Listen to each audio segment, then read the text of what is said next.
shortened URL input there. These are different tweets and or Facebook posts and or LinkedIn status updates that I have queued up ready to be published automatically. So on at 3:15 today on Twitter, in my Twitter account, it's going to post, I'm heading to Denver on June 14th for this event. As Brian Souls says, engage or die, and then there's a link to that event. So I'm promoting that event. I could, and do, quite frankly, and DJ and I set this up not too long ago, you see a dollar figure up here. All right, I did the same thing with Argyle Social that I did with Google Analytics. I took a little bit of code, and you can get your web developer to help you, out of a tool like Argyle Social, and I put it on the successful registration thank you page for ExploringSocialMedia.com, which is my online learning community. Every time that page loads, someone has paid me $25. So this keeps track of how many people click on the links to get there, so I know how many people actually went to the page, or went to the website, but then it also tracks how many times that thank you page loads, and every time it does, that's another $25 in my bank account. So now I have a tool that allows me to say, I shared this link on Twitter and drove $750 from Twitter. And I drove $275 from Facebook. And I drove $112 or $125 from LinkedIn. So now you can start to separate out. The possibilities for measuring all this and tying a numerical value and ROI to what you're doing are possible. It's not always simple, especially if you have variant prices and things of that nature. But if you've got a decent web developer or a decent web company and someone who can get into these tools and know how to pull this code out and where to put it, you can track these things infinitely. This is a digital world, it's all measurable. What I would caution you, though, to do is don't stop there. Don't stop at, okay, here's where we are, we're in social media, and here's all the different channels, and here's the money we're getting out of it.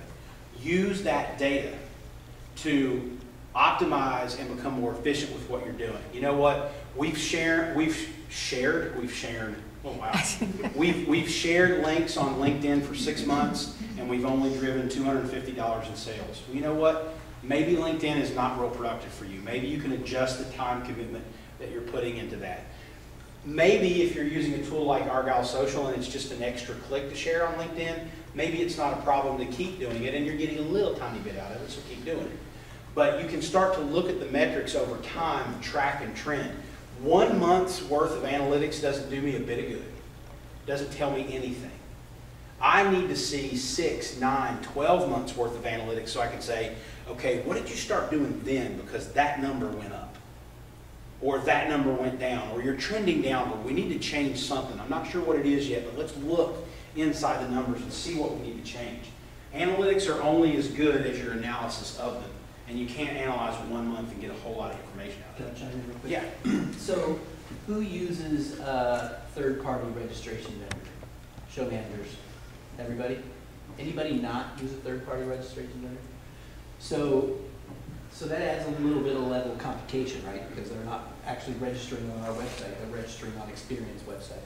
So everything Jason just said is absolutely still valid, and you should be asking your reg vendor how you can set up those analytics to track it through their site, because you want to know where those conversions are coming from, which source, Twitter, LinkedIn, Facebook, etc., your blog. But another thing that we do, and I'm assuming most of you do this too, you provide some sort of discount codes, or if you think of traditional magazine advertising, you put a discount in the magazine, you can track that. We have literally hundreds of codes that we provide. Anybody that asks, it's in our business model. We price everything 20% higher than we want to charge, so we give a 20% discount to anybody who wants it. So Jason's Web can offer a 20% discount to his community. Every exhibitor on our show can offer a 20% discount to their communities. Every magazine, every association, and everybody that we deal with have those codes.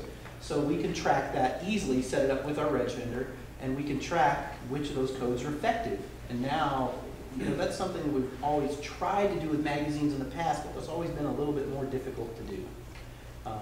Because people don't use the code because they don't remember it. This is online. You click it, and also if you use another level you can go through, which is an affiliate program, where now whoever sent you that sale also gets paid a commission. Now there's even more incentive for them to want to go and register people for you. You've got even more tracking. So I think using those discount codes and also working with your registration company to try to track where those conversions are coming from are something you definitely should be thinking about if you're not doing it yet. And I think, but one more quick thing, you can do the same thing for sales conversion, for booth sales conversions. Because I'm assuming, does everybody have at least an inquiry form for people who want to buy booths or buy sponsorships? So you can track it that way. Every time it comes to the page, it fills out that form, right? So that's another success metric.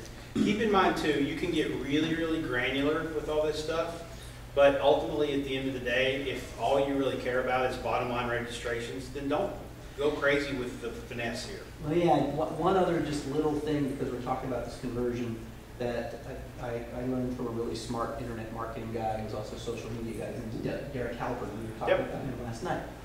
And he, I thought, had this amazing revelation for me, and some of you may know this.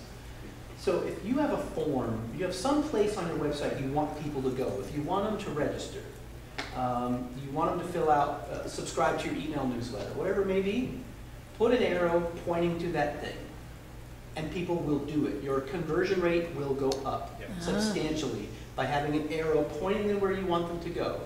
And the most amazing thing was, he says if you have a person on your site, and he showed an image of a website, with a person looking up at the little form right here, people's eyes go where eyes go. And the conversions on that site were exponentially higher. Okay. Thank you. So, I mean, that was, for me, a little tidbit that was just... And this is also, brilliant. too, and I think Derek would agree with this, sometimes it's a little counterintuitive to our aesthetic eye. You know, well, that, you know, orange doesn't look good. Orange is not a very pleasant color, but people freaking click on orange buttons like you would not believe. I mean, in user experience testing, if you have an orange button as opposed to a blue or a green button, people click on the orange button. Yeah, absolutely. Don't know why. It's just a weird human reaction. I'm sure bright red probably also works well. And I took that advice to heart, and I'm fortunate that I actually have orange in my logo. But if you go to, oh, that's not the right place. So if you go to my online learning community to see that front page, I was reading all this stuff about conversions and all this good stuff. Big, fat orange right there, join now. I would bet you that my conversion rates would go up if I had all these little red arrows or red pointing to it. That would be really ugly, and I don't like that, so I haven't done it yet. But I bet my conversion rate would go up. Just one arrow. So it's a trade-off. Thing. It's a trade-off. How much will it boost your conversion rates versus how annoying does it look to you or your audience? And you know, that's good advice. I may now put this $25 per month down here and put a picture of a woman looking at the button now. And I've heard that because my conversion rates will go up. I know we're doing so it's kind of a trade-off. And one other little thing, and I don't know if you guys have heard this one as well. Again, this is a common internet marketer thing, because how many people still get paper registrations? Anybody? How significant are they? Less than 10%? A bit they're high for you guys? Who gets the printing industry? who gets more than 10% paper registrations? More than 20? Okay. Yeah. More than 20. Probably. So most of us, 80% of our registrations are online. Doesn't matter what the number is. 25 should be 27, or 97, or 107, or 1,007. For whatever reason, people will convert more when it's the number 7 on the internet. That's why when you see in retail it's 95 or 99, because that converts more in retail. Extensive studies have been done. If you change that last number to 7, more people will buy it. Well, and keep in mind too that that is a metric that has been tested over time. Yeah. But that's also a metric that's going to change, because as more and more companies offer the $47, $27, $57, $67, the public is going to become so used to it, they're like, oh, they're just trying to sell me something. Yeah. Just like in retail. Then maybe 8 becomes the chic number. So you kind of got to watch it, you know? It's kind of helpful to kind of keep But that was also, Jason, a conscious choice with exploring social media to keep the price at $25. Right. You know, he could have done $24.99. I'll tell you exactly why I priced it at $25. I suck at math. And so I wanted to be able to look at the numbers and say, 100 people signed up this month. I know how much money's in my bank account. That's the only reason I priced it that way. Because I took that advice of make it 27 and you'll convert more, and I thought, you know what? That to me is just not important. I really want to be able to do the math in my head fast. And so that's a decision I made. Was it a poor business decision? Maybe. But you know what? I don't really care. That's the advantage of owning that site is I can make those decisions. I can make the button green if I want to make the button green. I chose orange and everything's working out okay. So we'll be fine there. So Argyle Social, by the way, also, and this is kind of a new sort of thinking and a new metric out there, you obviously want to track the traffic that comes to your website. You don't need Argyle Social to do that. You want to track conversions on your website. You probably don't need Argyle Social to do that either. You might need Argyle Social to help divide up where all that traffic's coming from. But there's, I think, a very important and a new metric in the social media world called the share metric. How many people are clicking on the things that I share? Because that is an indicator of how trustworthy you are. And Argyle Social is a URL shortener, kind of like bit.ly or tiny URL or some of those that'll take a big long URL string and make it short enough to tweet or whatnot. Anybody not know what that is? A URL shortener? A URL shortener. So a URL is a web address. So www.socialmediaexplorer.com/category/social media/ and then the name of the blog post.html, whatever. That's a long character string. A URL shortener, you drop that in and hit a button and it generates a unique URL that's about 6 to 7 characters long so that you can easily share it on social networks and not take up your 140 characters. And so what happens when you click on it too is it automatically redirects to whatever that page is. So if you did ar.gy/ESM, for example, it would go to that. It goes to exploring social media. We've set that unique URL up so that if you type that in, because Argyle's shortened URL structure is ar.gy instead of argyle.com. So it's very short, 4 or 5 characters. And then the extension of it is the unique URL that you can actually go in and manually program it to be whatever you want. I did an event in Toledo a couple of weeks ago, and the registration page was ar.gy/ESM Toledo. So I wanted it to be, Argyle's a little confusing to people, but I wanted that URL to be somewhat memorable. And so ESM goes to exploring social media. But this is more important to the share metric topic is